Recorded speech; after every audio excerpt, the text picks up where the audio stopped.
Great job. But highways, in many cases, would take 20 or 21 years to get approved. Think of it. In some cases, not even a highway, it's like a roadway. And I have it down now to 2 years. We got rid of so much of the waste and the stupidity. And you know, a lot of this happened because of consultants, environmental engineers, they call themselves. I've hired many of them. I've lost plenty of money with those guys. And I used to see them up in Albany. I'd say, how come you're here? Why are you here? You represent me. Why are you here? They're trying to get a bill passed that makes it harder to get permits, and my guy is there trying to get the bill because I have to pay him more money that way, my consultant. So we took down highways from, in many cases, 20 years till probably, we want to get it down to 1 year and then maybe get rejected. But you'll get it rejected quickly. You're going to know. It's like Jack Nicklaus is a friend of mine. He said, standing over a 4-foot putt, he never missed him.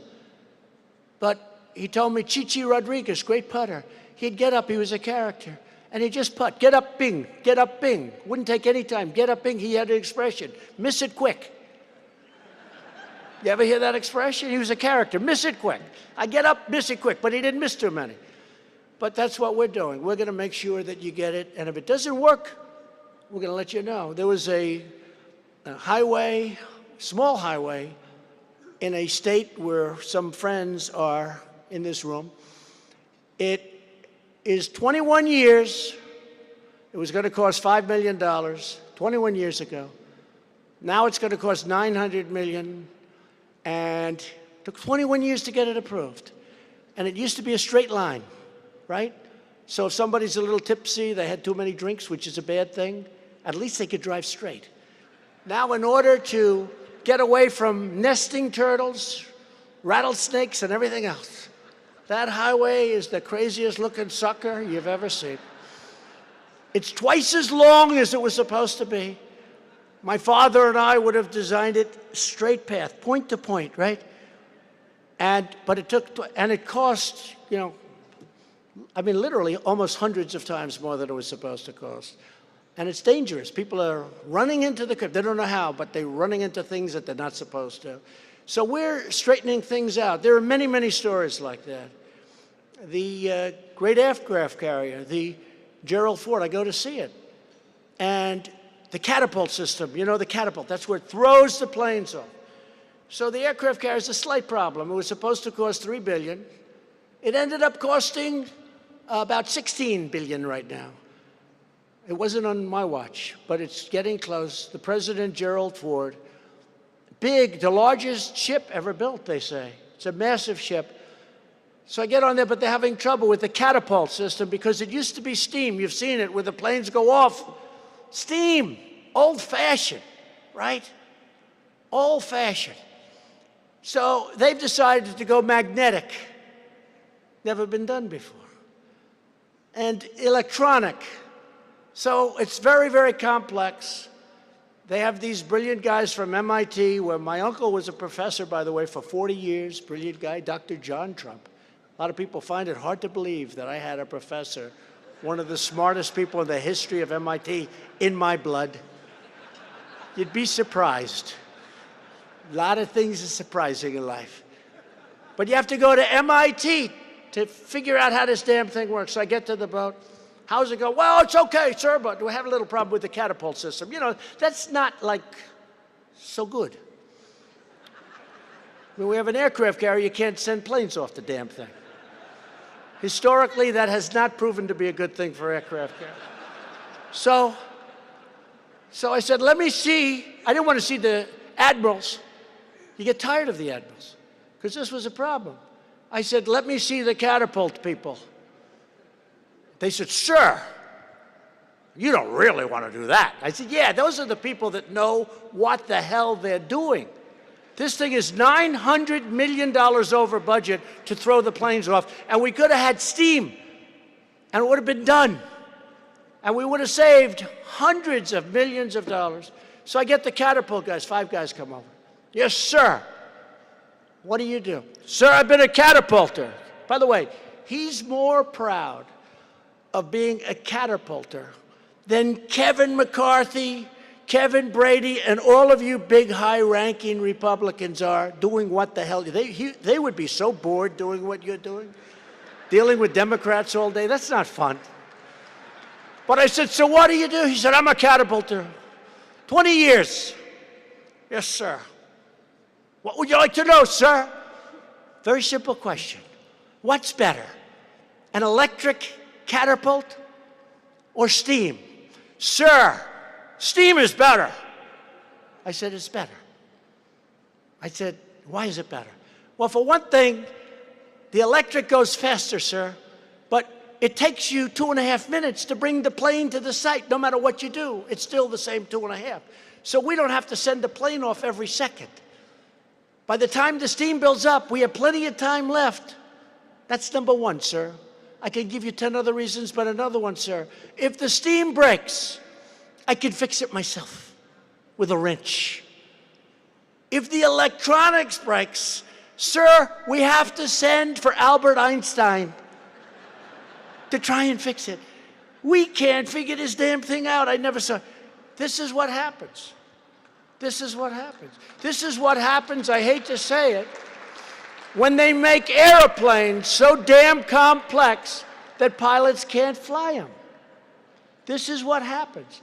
Now, up to a point you want to go, but we have to be careful. We're spending money on things, and it's almost like they do it just to do it. And we want to be careful. We want to be smart. So we're getting that problem fixed, but it's a hell of a problem. We've confirmed 53 district court judges and 37 circuit court judges who are going to interpret the Constitution as written. Anybody not like that here? Not too many people in this room. I can tell you a lot of people in another room across the way. Along with two outstanding Supreme Court judges, Justice Neil Gorsuch and, as you know, Brett Kavanaugh, who was put through a grinder like nobody has ever been put through a grinder. That was so unfair. That was so unfair. And Congress passed, and I'm very proud of this. Where's Greg? Greg Wald. Greg, where are you? We worked hard on this. Greg! Greg! Right? You know what I'm going to say, Greg, because this is a great thing, and I hope nobody in this room has to do it, but, you know, right to choose, right? Right? We have a right, and we did something else with Greg and with everybody. We passed choice for our military, choice. So we have in one case, choice, we have another, right to try, and I don't know if the people know what even right to try. I kept saying to myself, as I was a civilian, you don't want to use it, you don't want to use it, but I've had friends over the years, they're very ill, terminally ill. And if they have money, they travel all over the world looking for a cure. If they don't have money, they go home, and there's nothing they can do. And right to try, which Greg and everybody was so incredible with, and we got it done, right? That wasn't easy. You'd think it was easy. But, you know, the country had a problem because they didn't want to be sued if it doesn't work. The insurance companies had a problem. The drug companies had a problem because they didn't want it on their record. So we said, well, I'll tell you what, we won't put these people that are so terminally ill, so sick, we won't put them on the record. They said, we like that. We have a separate category. We like that. And then the insurance companies had a tremendous problem, but the country did too. So I said, here's what we do. They have to sign a document that exculpates, that gets rid of all liability to our country because, you know, they don't make it and then they sue our country. And I could never understand why they didn't get this passed, because the law was we don't want to hurt people. So we don't want to give them a cure. We don't want to hurt people. And I'll tell you what, and for all of the people in this room and every one of you who's here, you can feel proud because we have had such success. We have saved lives already, and this is only 7 months ago that we signed it. We've saved lives already with people going, and what it does is it really does. I mean, it's the ultimate test for a drug or for a possible cure. What's better than this? It's been a tremendous success, so we got it done. It's something nobody talks about, but it's something that a lot of people respect. And it wasn't easy. It wasn't easy. So thank you, Greg. That was a great job on that.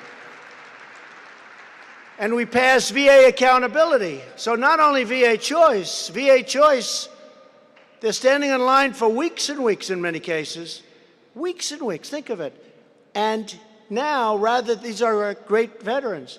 They stand on line, and now they go, they see a doctor, we pay for it. It doesn't matter. Number one, we do save money. It doesn't matter. We're saving lives. People are ill. By the time they get to the doctor, they're terminally ill, and we're saving lives. But we also have done so many other things for our veterans. And if you notice, there's not a lot of complaints coming out of the VA. For the first time, how long has it been since you've seen a VA that's really been well run? They're doing a phenomenal job. But accountability is great, where if they treat our veterans badly, we have now accountability.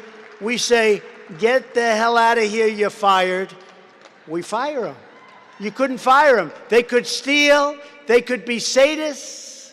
They were sadists. They were hurting our veterans. We couldn't do anything about it. And we also passed just now, some of you in the room were there with me a little while ago, criminal justice reform. And I'll tell you, a lot of people are very happy about that. A lot of people.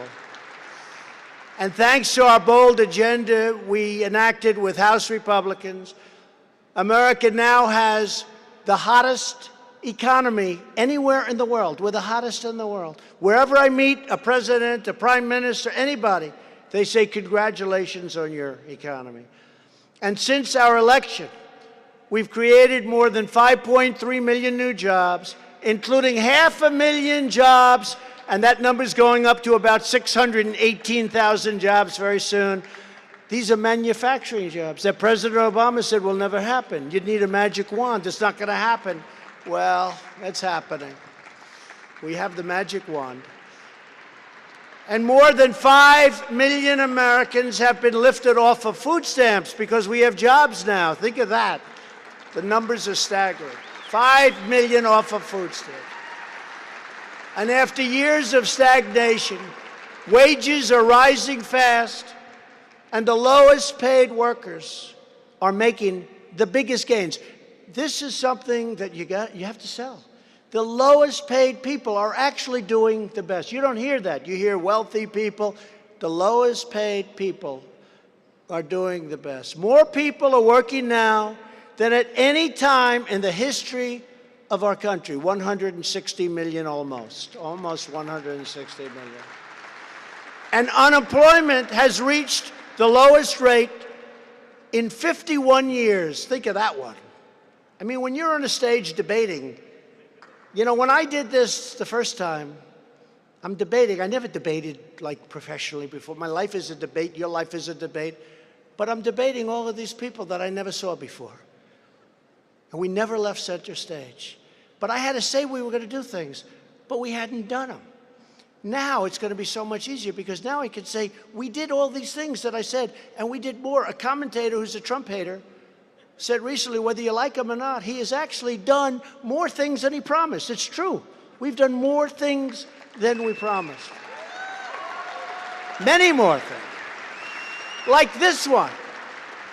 African American unemployment, Hispanic American unemployment, Asian American unemployment, and you know this because you've heard me say it and other people say it, and veteran unemployment, that's a great one, have all reached the lowest rates ever recorded in the history of our country. I mean, how do you beat that?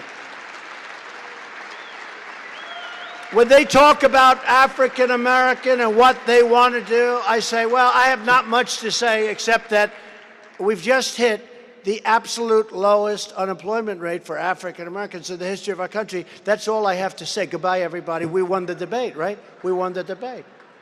It should be easy. It'll be interesting to see. But don't underestimate the power of socialism to get a vote. It's what happens over a 10-year period when the country is destroyed. But they don't care about that. When they say we're going to give you free education, we're going to give you free health care, we're going to not have you pay your loans for college, we're going to give you free everything. Everything is free. It's very seductive to people. It's not going to be so easy like you think. Now, in 10 years, it's going to be easy when the country goes to hell, because that's what happens. The country goes to hell. Happened many times. Look at Venezuela. I mean, this was the richest country in that whole, outside of us, it was one of the richest countries in the world. And now they have no food, they have no electric, they have nothing. It's sad. And that's socialism. But when you're standing up on a stage and a guy said, we're going to wipe out all costs for education, we're going to wipe out all health care, we're going to give you single payer. They don't say that you're going to wipe out 180 private plans that people love. But it's not as easy as people think. People think it's easy. It is easy in 10 years. It's not easy now. Because a lot of folks are going to say, hey, wait a minute, man, if I vote for Trump, I agree the economy's good, but this guy's giving me everything. Not that easy. So we have to work. We can never take it for granted. We have to explain how bad it really is. We have to do that. But this is a time of extraordinary opportunity for our nation, extraordinary. That's why in my State of the Union address, I asked new Democrat majority in the House to work with us to rebuild our crumbling infrastructure, and I think we're going to have something, maybe we can do a bipartisan there, bring down the cost of health care and bring down the cost of prescription drugs. Bring down the cost. Thank you. I love that you're clapping for that, because we have to talk quickly about health care. To have this power in this room, how often do you get that? And we are going to finally secure our nation's borders. It's happening right now. And I said to Mexico last week, you know, they have the strongest immigration laws in the world. They don't have judges. Somebody gets on their land, they say, get out of here. Now, somebody touches our land, we bring them into court. You need Perry Mason to represent them. They're here for years. They never come back for the trial. They say, let's bring them into court. We'll bring them in. Well, you just stepped on our property. Bring them in. Be gentle. Bring them into court. And it's called catch and release. It may be the dumbest program in the history of the world. You catch them and you release them. Oh, they're wonderful. We've done a great job. And then you're going to come back, sir, in 4 years from now, January 14th. You're going to come back and we're going to give you a trial to see whether or not you can stay. But in the meantime, we're releasing you into our country. Now, only 2% come back for the trial, okay? And those are not the smartest ones, to be honest with you. The ones that come back are not the smartest ones. The 98% are much smarter than the 2% that come back. It's terrible. But I said to Mexico, listen, you have the strongest immigration. They don't have courts. They don't have catch and release. They don't have chain migration.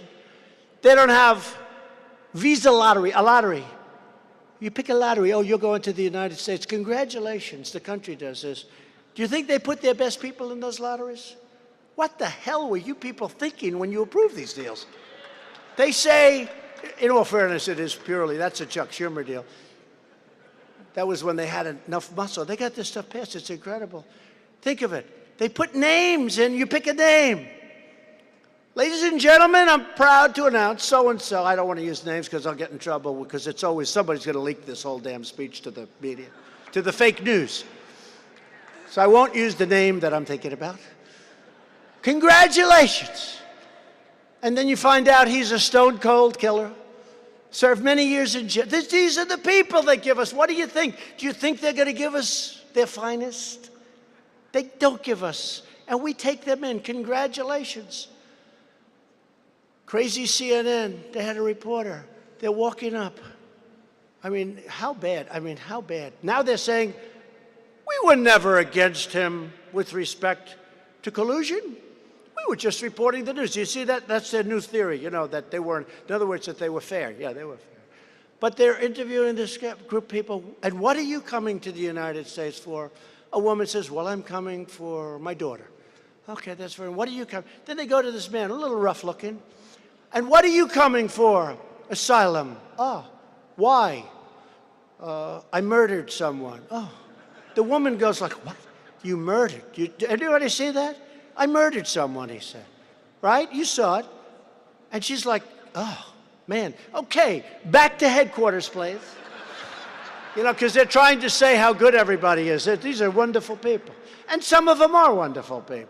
Remember when I made my first speech in Trump Tower coming down the escalator with our great First Lady that everybody loves?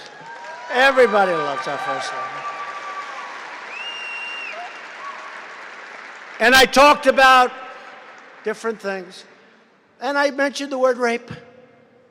And everybody thought it was a great speech. And then about 2 days later, it was like sort of a delayed reaction. 2 days later, they said, he said rape. He said all sorts of, let me tell you, and I took heat. Do you remember the first 6 months? Man, were they killing me in that speech. It went from being a great speech to being a disaster. And now you look at that speech and you see what's happening. And that speech was so tame compared to what really is happening. That trek up from Guatemala and Honduras and El Salvador, it's one of the great dangerous treks anywhere.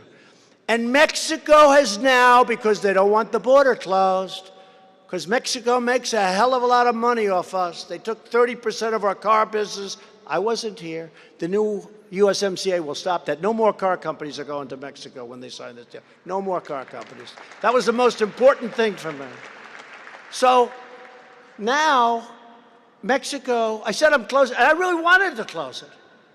But now Mexico is saying, no, no, no, first time in decades. We will not let anybody get through. And they've apprehended over 1,000 people today at the southern border, their southern border. And they're bringing them back into their country. I said, why the hell didn't somebody do that in the first place? But they don't want the border closed. And you know who else doesn't want the border closed? The Democrats. They don't want the border closed.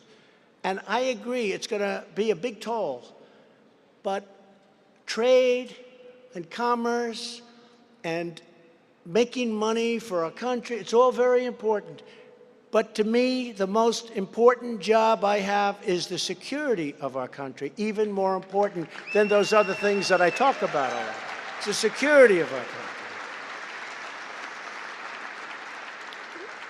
Instead of choosing greatness for America, House Democrats responded with radicalism, resistance. Resist, that's their theme.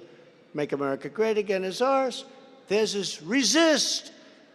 You don't know what the hell they're resisting. They go around saying resist, and they do resist.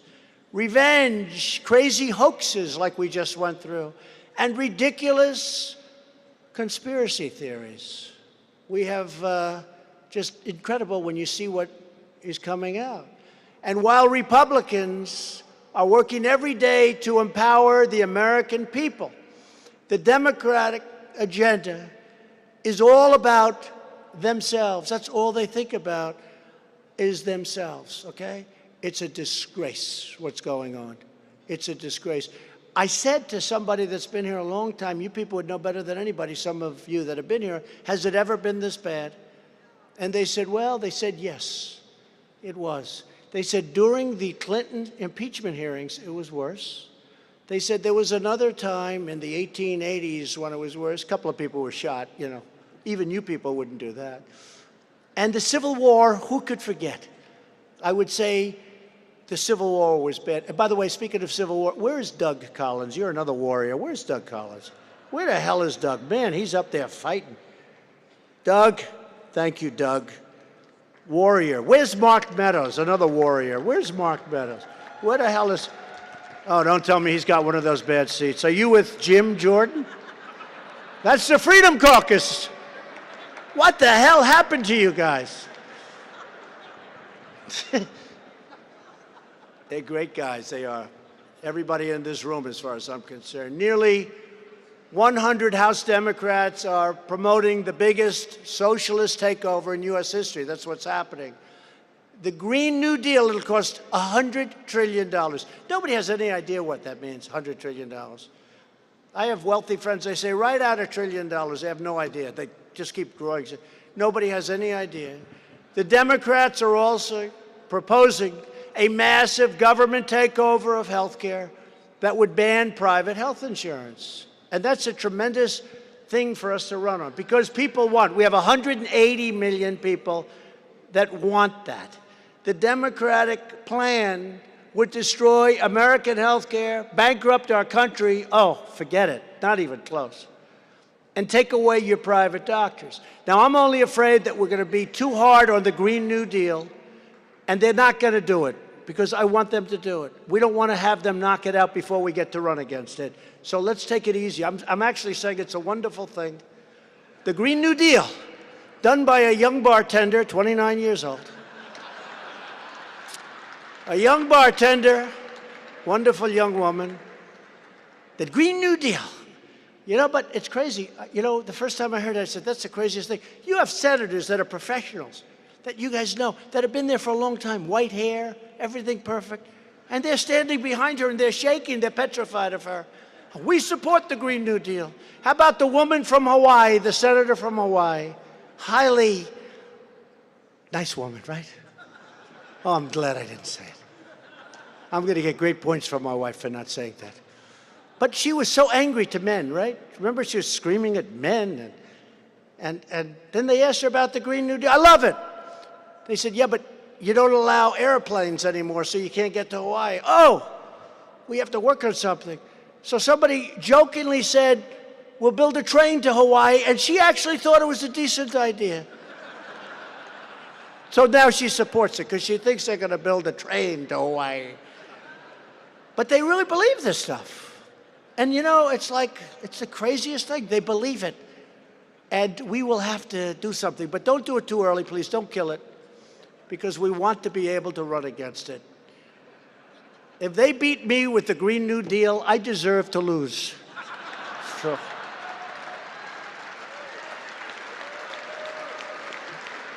And just to finish up, and this is so important, and you know, I'm doing this almost as let's get together and talk, because we have to win. We have to take back the House. We have to. There's no reason to have lost it. And what really lost it and really helped us lose it was health care, because we didn't have an alternative. We just said, well, let's not talk. Somebody came out the other day, they asked a Republican 2 weeks ago, health care, and he turned off the mic. Well, I'm going home now. You can't do that. You got to confront it. We'll be the party of health care.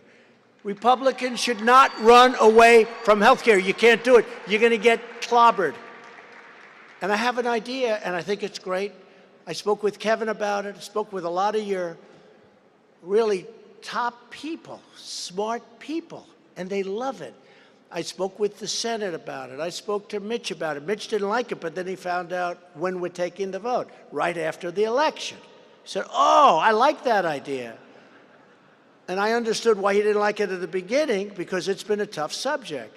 It's been a subject, stay away. If we stay away from that subject, we're going to lose. We're going to lose. We can't stay away. It's too important. It's too important. Because the Democrats, you know what? We have the border. We have, if you look at it, we have the immigration, but we have a lot. We have the crime. We have the police. We have the military. We have so much. They have health care right now. We have to take that away from it. We take that away. We take that away. We will not even come close. So here's the concept.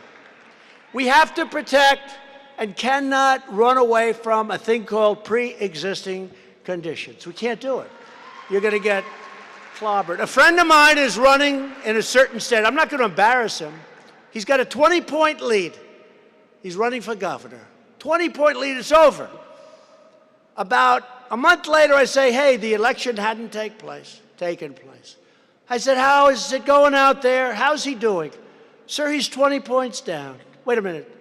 He was 20 points up. What are you talking about? No, sir. Right now, he's 20 points down. He's getting killed. I said, why? Because he wanted to terminate pre-existing conditions. Well, that was a poll.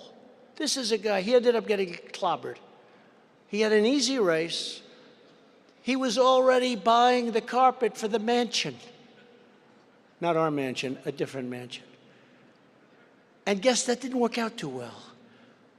And I'll never forget 5 governors sitting in front of me. I was making a speech, very conservative governors. And I said, because I hadn't really taken a position, but I think we have to go with the pre-existing. And I'm making a speech, and we will support, and the Republicans cherish pre-existing conditions. And these 5 Southern guys down there, they're looking at it, what the hell was that all about? What? And I told them, I said, we have to support it. We should support it. We're doing the right thing. And if you don't support it, you have no chance of winning. I mean, I just want to be blunt. You have no chance of winning. The Democrat plan will be devastating to the people with pre-existing conditions. We have great talking points. The Republican Party will be the champion of pre-existing conditions. You have to do it.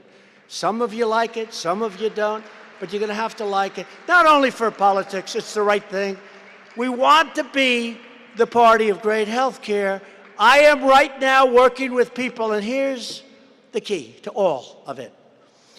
I'm right now working with people in this room, knowledgeable leaders in Congress, and with experts in the administration. I have a couple of people, one in particular, who is a total health care genius. This person knows more about health care and loves the subject, loves it.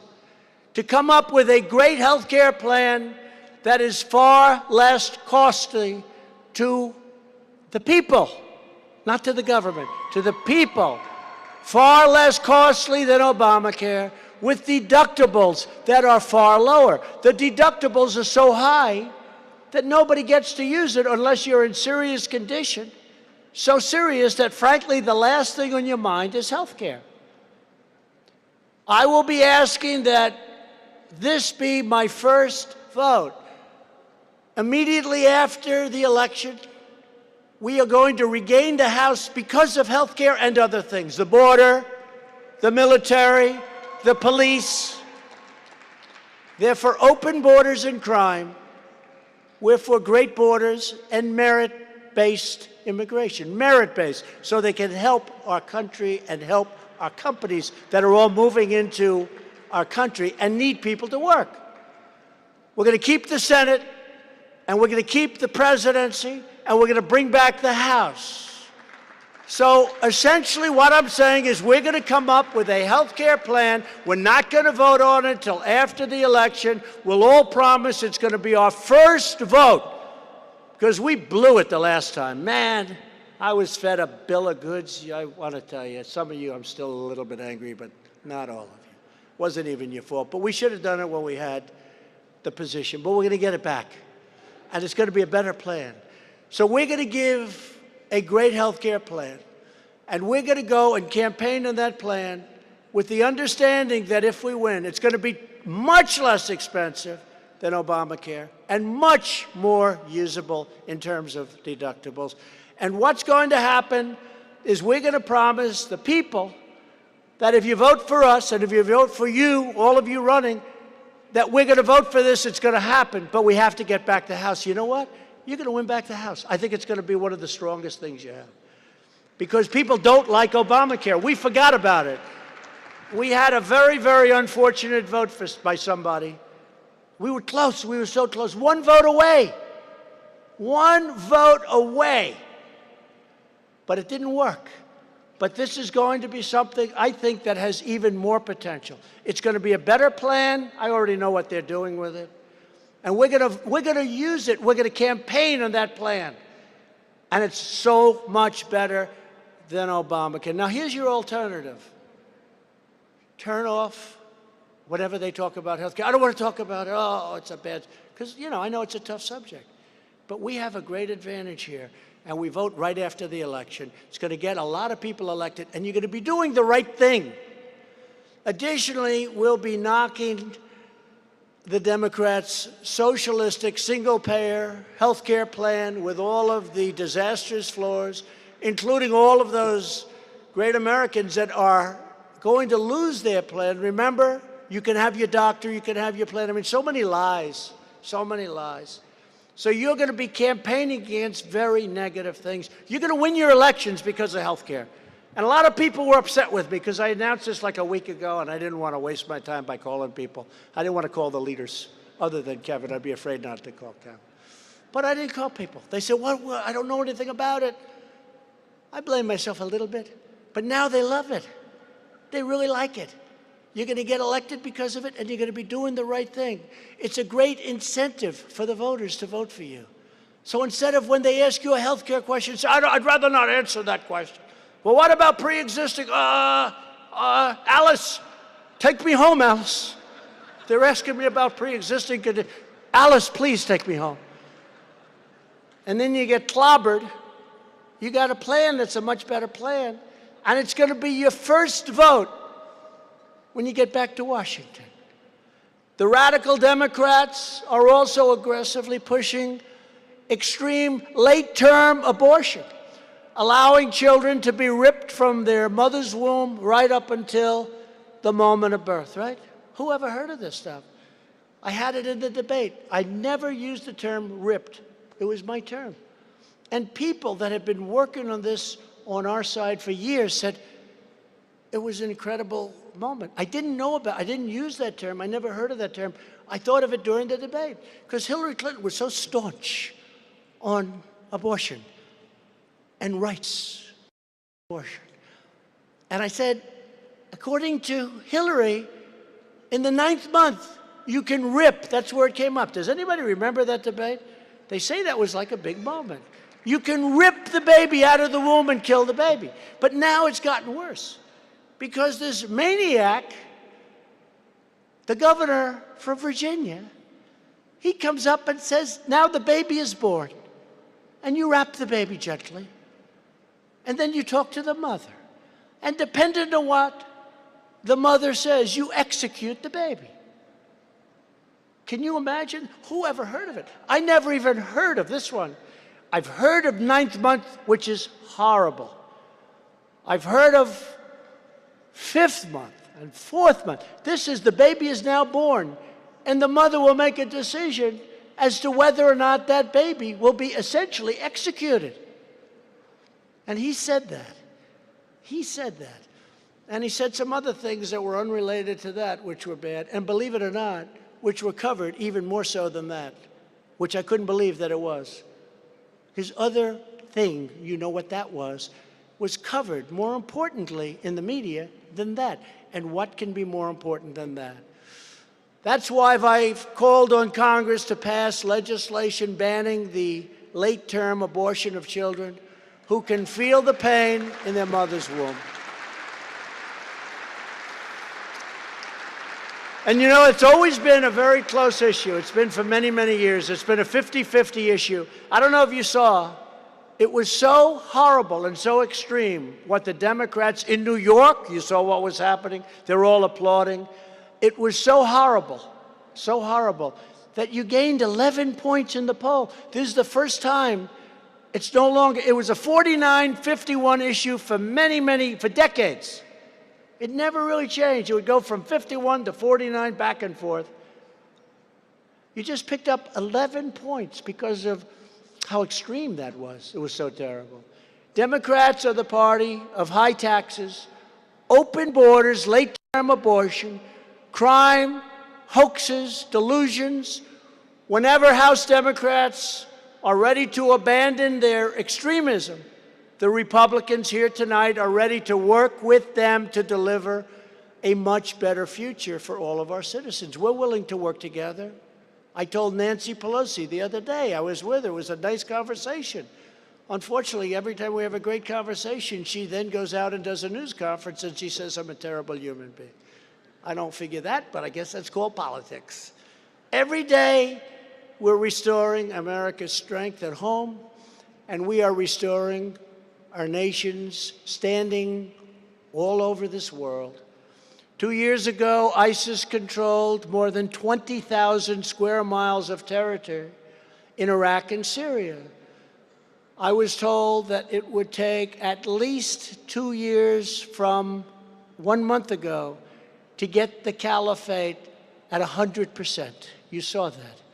My generals that I got rid of told me it would take 2 years to get 2%. I went to Iraq. I stayed in the White House for almost 4 months. The only time I left was to go to Iraq. I tell you, if you have to get cabin fever, getting cabin fever in the White House is still a good place. But I went to Iraq and I met the generals, and one general said, sir, we can do it in 1 week. I said, wait a minute. They said, 2 years. They said, that's because we're hitting them at a much different level. And we did it, and we now have 100% of the ISIS. It's been completely obliterated. And that doesn't mean you don't have cells and these crazy people. I got to say it, because you saw it. You can never say we won, because if you say we won and then somebody blows up a store, some crazy maniac, but we just beat the hell out of them. And we're trying to now beat them at the internet, because there's nobody better at the internet than them. I don't know if you saw recently, I put some social media that they're losers, that they're dead, that if you join them, you will be killed just like they're killed. We got to beat them at their own game, folks. It's not a very nice game. And they don't surrender.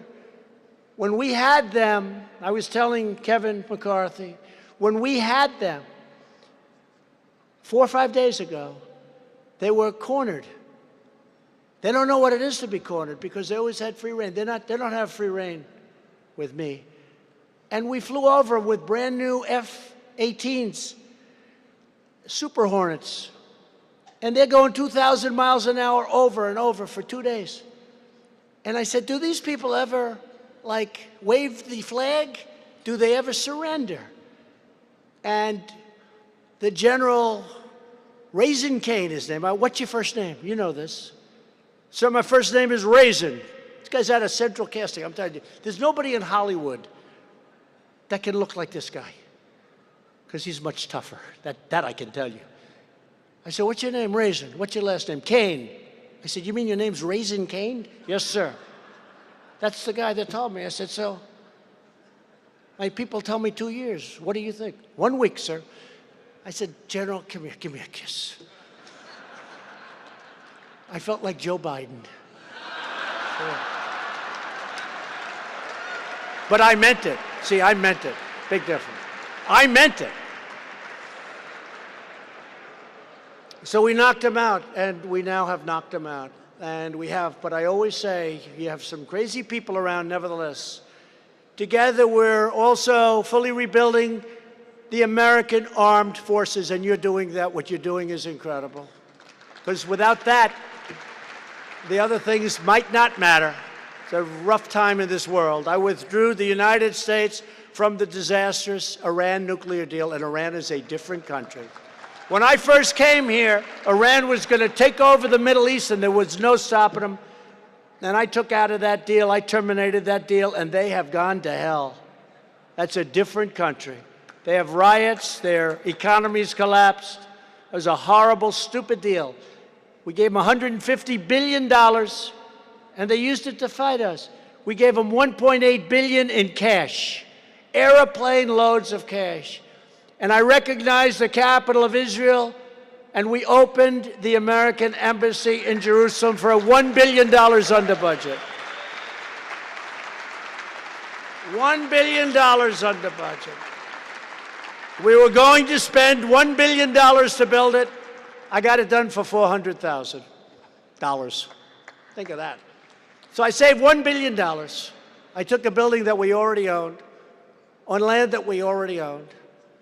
Somebody said, what's the difference between that piece of land and the piece that we were going to spend a fortune to buy? I said, the difference is it's much better.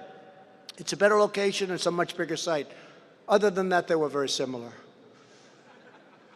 And to support Israel's security, just last week, and this has been going on for 58 years, I recognized fully Israel's sovereignty over the Golan Heights. 58 years they've been talking. They've had committees, they've had meetings, they've had 32 different meetings. And it's talk, and they never do it. So we did it. And I'll tell you what, I don't know about the United States. I think we're doing well, but I can run for the Prime Minister of Israel. That's what they tell me. I think I'm at 98% in Israel. You better be careful. I'll leave here and I'll go run in Israel. The United States has also taken decisive action against the brutal socialist dictatorship in Venezuela. That's a horrible situation. And America once again stands with the people of Cuba Nicaragua and Venezuela in their righteous struggle for freedom, and we're helping them out. So we're gathered here tonight at a very pivotal moment in our nation's history. That's true. This is a very important moment. You know, we have forces going against this country from within that can destroy this country. If we lose this election, you know, when I go out to make a speech, I meet people. I don't get to see too many people, but I meet people backstage going on. And they'd say to me, "Thank you, sir, for saving our country." They're talking to all of us, by the way. "Thank you, sir." A man came up to me a week ago. We were in Michigan. We had a tremendous crowd in Michigan, right? Is that right? That's a good group. Great crowd. And this guy looked like he never cried in his life. He looked like a football player, big, strong guy. And he was pouring down tears as I'm getting up ready to speak. I'm walking by, and he was there. And he said, "Sir, thank you for saving our country." And I used to be surprised, because I've been hearing this for a year and a half. I used to be surprised. You know, it's a big statement. And they're oftentimes crying. And they're people that don't cry. These are not criers. These are people that are real stalwarts. They're not crying. Nothing wrong with crying, but they often are crying. And I've heard it so much.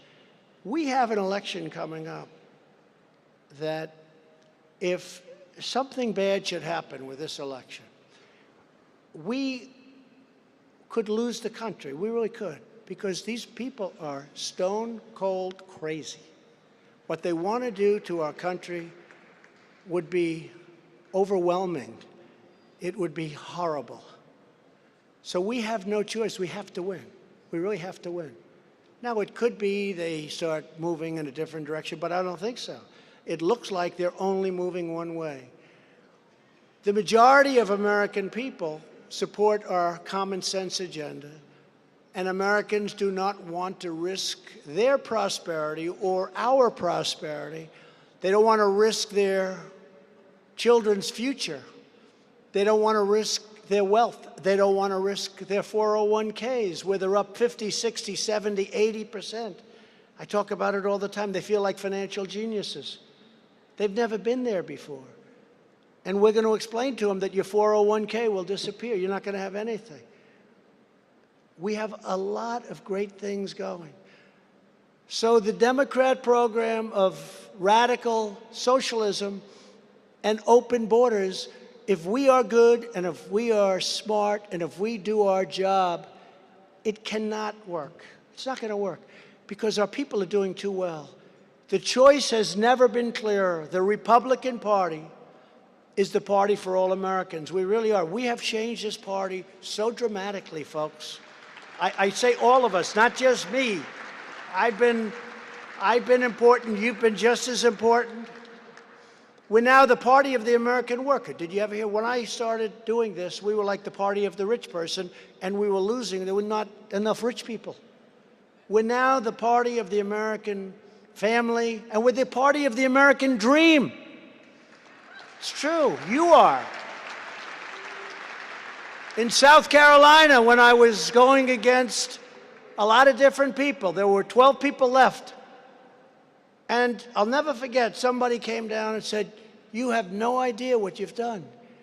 Thousands and tens of thousands of people are joining the Republican Party. It's never happened. They've never seen it before. And this happened in New Hampshire. It happened all over. It happens in Florida. It's happening now in Florida. I mean, I don't like to talk about leads too early, but we have an incredible lead in the state of Florida. We have an incredible lead in the state of Ohio. We have a great lead in Pennsylvania, in North Carolina, in South Carolina. I mean, we have leads. Now, you always have to be very careful, because you have, on occasion, seen leads disappear. But we're not going to let that happen, because we have the far better ideas, the far better platform. And I know many of the people in this room, we have the far better and more talented people. You are the people I'm talking about. And we believe in the American Constitution, and we believe in the rule of law. We believe in the dignity of work and the sanctity of life. We believe that faith and family, not government and bureaucracy, are the true American way. We believe in religious liberty, the right to free speech, and the right to keep and bear arms.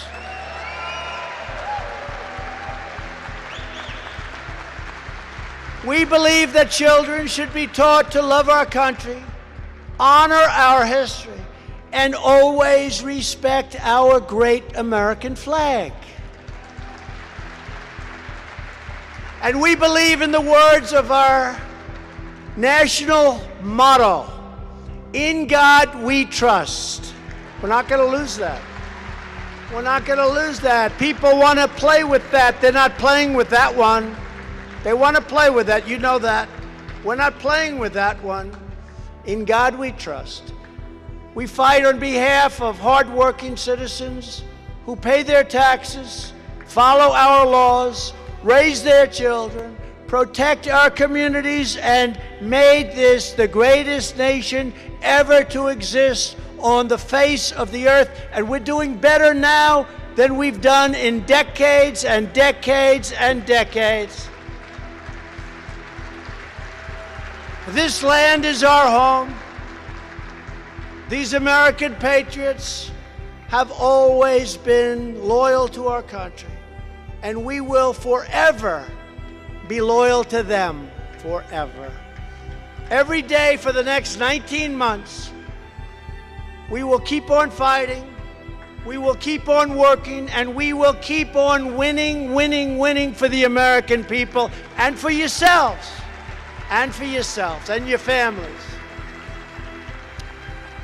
With your help, on November 3rd, 2020, Republicans are going to win the House, we are going to win the Senate, and we are going to again win the White House.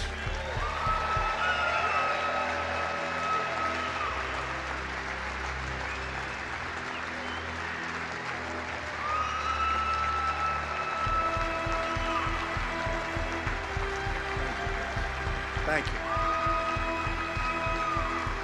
And together with the love, prayers, and devotion of everyone in this really warm and incredible room, and millions of patriots across our land, we are going to make America great again. We are going to make America greater than it's ever been before. And we are going to do it not just for you, not just for your friends. We are going to do it for all Americans. Thank you, God bless you, and God bless America. Thank you, everybody.